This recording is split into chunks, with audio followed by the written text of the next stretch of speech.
What happened was I had these black Pumas with the red Puma sign, symbol, whatever they call it, the swoosh or whatever. And I had these fat red shoelaces. And I burned a hole through the right shoe. I mean, a hole, you know, like my skin was touching asphalt, you know what I'm saying?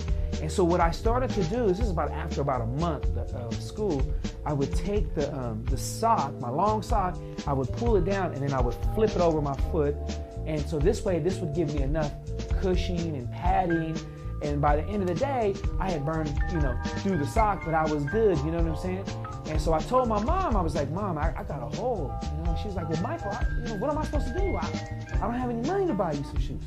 Well, this is where my Uncle Willie comes, you know? My Uncle Willie was this heroin addict who, you know, would steal anything from anybody, anywhere. Well, he stole these white Pumas, and they were brand new. The only problem was that they were a size 13. I think at the time I was like a 10 or 10 and a half. And they were cool, you know, that white leather, you know, all white on white. It was great. And I beat them to hell, man. And so they were so beat up and so big on me that the front started to curl up. And as they curled up, they started looking like some clown shoes, you know? And I took the bus, and we go by the local high school. I'm sitting towards the back, because that's where everyone wants to sit towards the back of the bus. Here come these fools. Looking like Kool Moe Dee, Rodney O and Joe Cooley, you know what I'm saying? I mean, the gazelle glasses, the curls, you know, this is back in the 80s.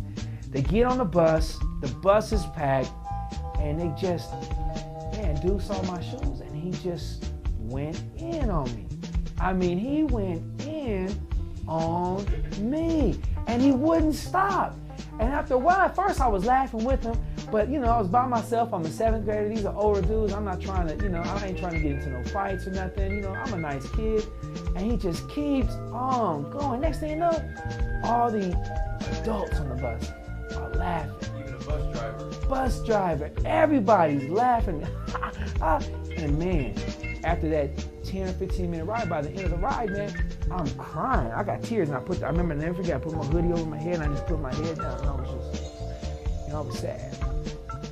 And I remember getting off the bus, and I remember thinking, man, never again no one will ever do that to me again as far as my shoes. But I love what it represents. What I love about what it represents is it represents something. Most of us guys, we all grew up poor.